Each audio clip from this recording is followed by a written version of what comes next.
Your ideal client is somebody that can afford to work with you, right? Somebody can be fucking perfect, but if they are not willing to figure it out, if they tell you I can't afford this, blah, blah, they are not an ideal client.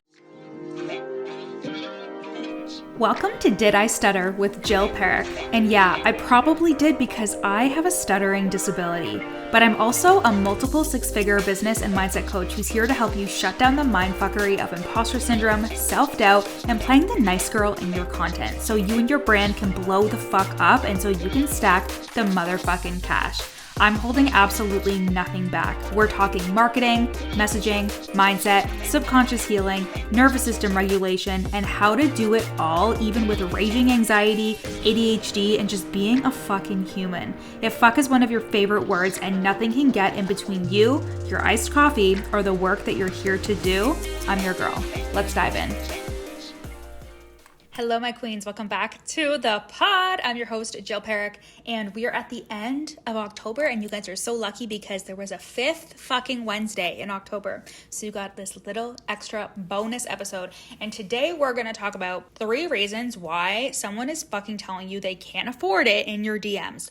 And I also just want to say that I have these conversations all the time with my clients. I have them with my coach, and I really want to take away this thought that when you reach a certain level, people are just going to say, yep, I can afford it, blah, blah, blah. You will always have some kind of objection. You will always have a person that doesn't see the value yet. Because that's what this episode is kind of about. Is like, if somebody is telling you I can't afford it, but they're like up your fucking ass, they're liking all your posts, or perhaps they're just dropping in and having a conversation with you.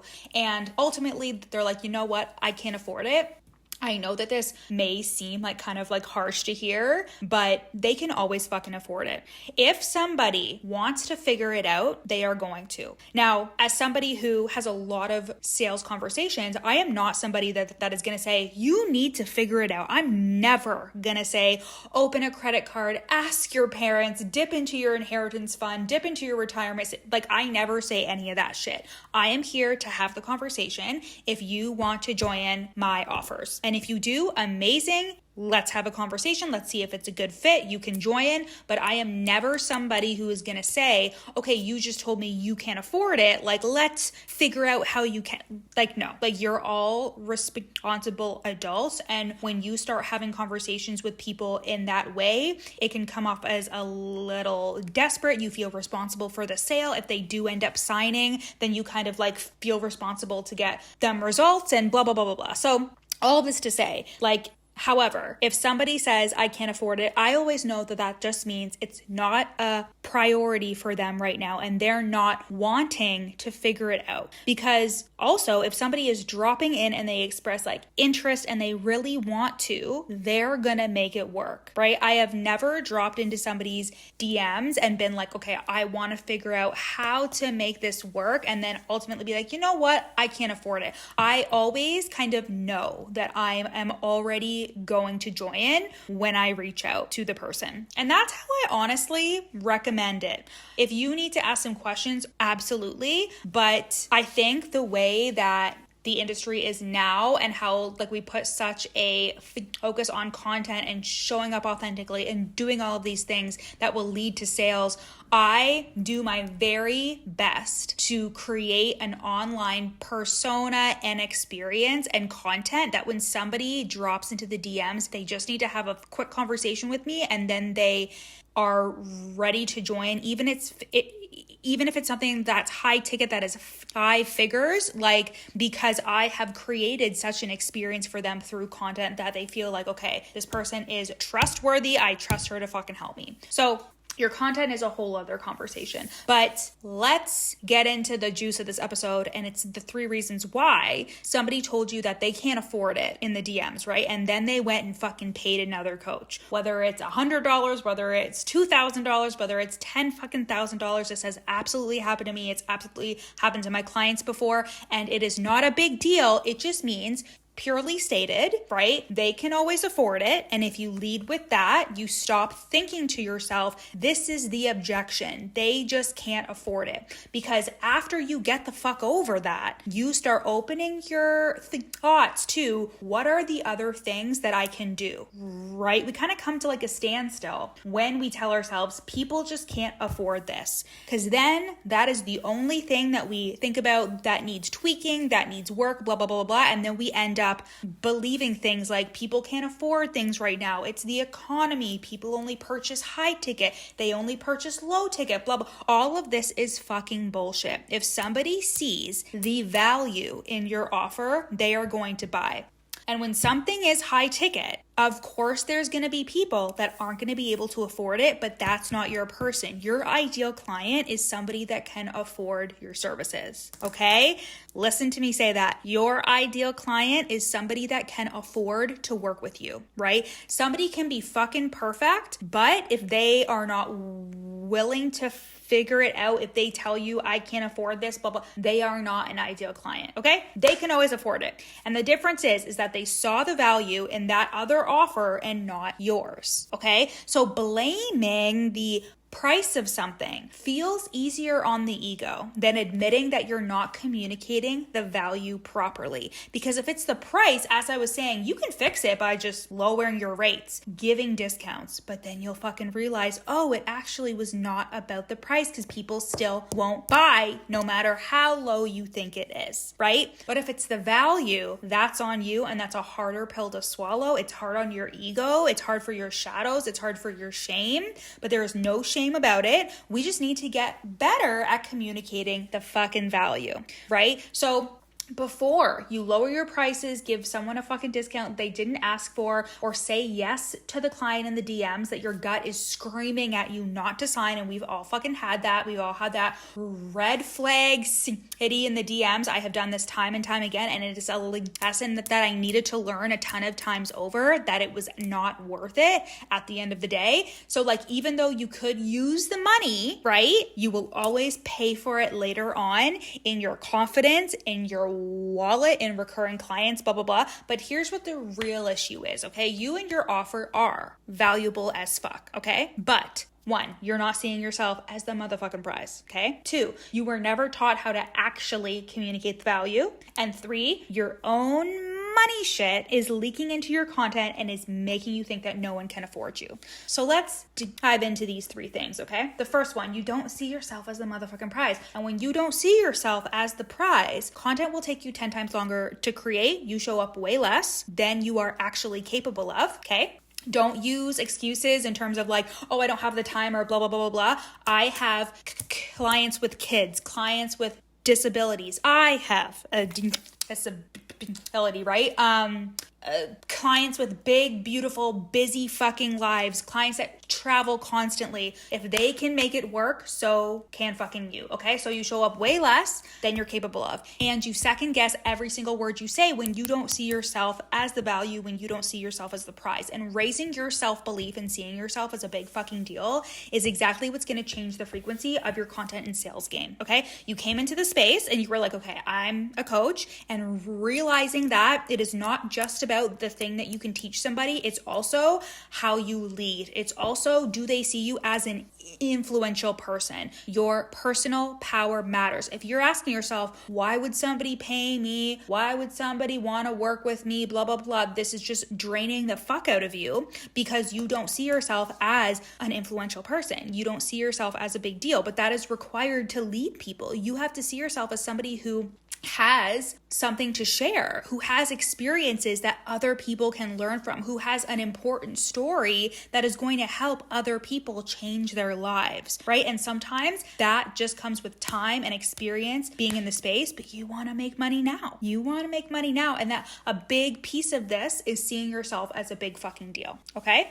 The second thing, you want to make them see the value, okay? But making them see the value doesn't mean posting 1,000,001 educational posts. It means speaking directly to the thoughts in their head, okay? Speaking directly to the thoughts in their head. The thoughts that they're thinking that you think to yourself, am I the only human that has this thought? No, they do too. Speak directly to the thoughts that they're having. 2, showing how your process and your methodology will create their results, okay? I was coaching a client, I think I was talking about this in the last week's episode, but I was coaching a client who was a business coach, and something she was asking was kind of like, how can I really make people move faster? And she has a lot of really great like results, client results, all that kind of shit, right? She has incredible results. But because she's a business coach and there is a level of believability that has to come with the results as a fucking business coach, right? Helping them to see, okay, this is how I got this client result. This is exactly how we got these clients these results through XYZ. We did this, we did that, and kind of just pushes the believability factor a bit more. So again, speaking directly to the thoughts that are in their head, the feelings that they're having, right? Showing how your process will create the result that they're looking for, and positioning yourself as the only recipe that works, as the only choice to your people in terms of like, okay, you're having this problem, and real certainty and conviction in the problem, right? Like you are trying to stop binge eating. You are trying to stop overeating. First of all, a big reason why you are binging every night is because you can't handle your freaking emotions. So when you come and work with me, you are going to learn how to feel your feelings without it having you reach into the fridge at 12 a.m. for the Haagen-Dazs, right? You are going to be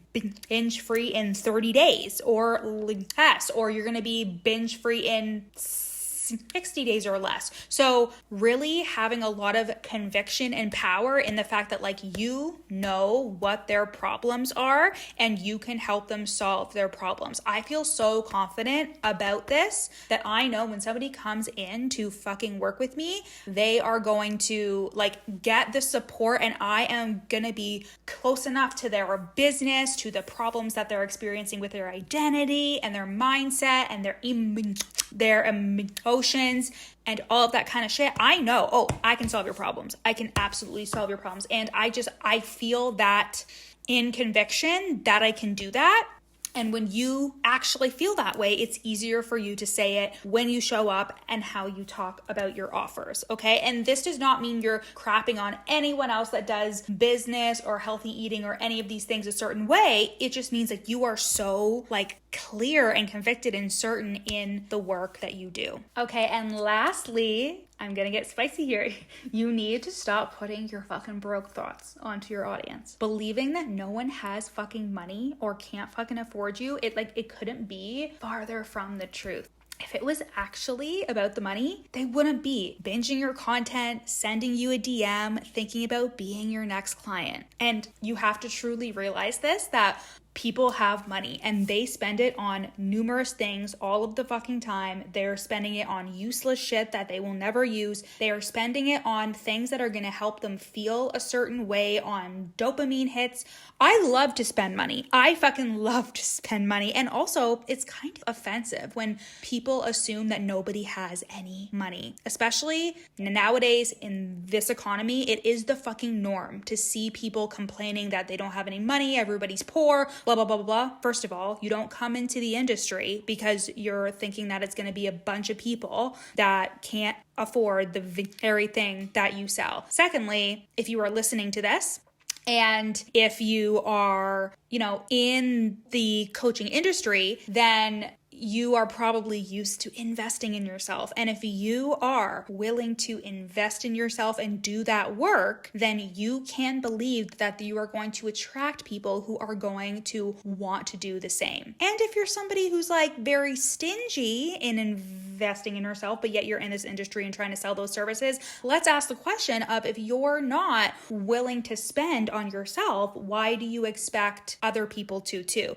Sometimes that is a thing. It's like they're like, like, well, I need to hold off until I get a sale or until I start making X amount before I can invest in myself. And sister, that's not how it works. That's not how it fucking works. You have to see the coaching, the services as like legitimate, as worthy of being compensated for. And sometimes that is very easily done through you deciding I am worthy of investing into myself. Okay, but you need to stop putting your broke thoughts or your trauma with money or anything like that onto your audience, and instead start if you can believe that nobody has any money, you can start believing in the opposite direction, that people can afford your work, that they want to invest in your work, and that they are going to make it work. Okay, I always think that to myself, that when somebody decides to invest in me, they are going to be able to figure out, I don't need to put my hands in their fucking wallet. I don't need to try and figure out how they're going to afford me, blah, blah, blah. That is none of my business. It is my business to be able to communicate the value. It is my business to be confident in the work that I do and that I can help them. It's my business to have the conversation with them and be honest about if they're a good fit for my high ticket spaces.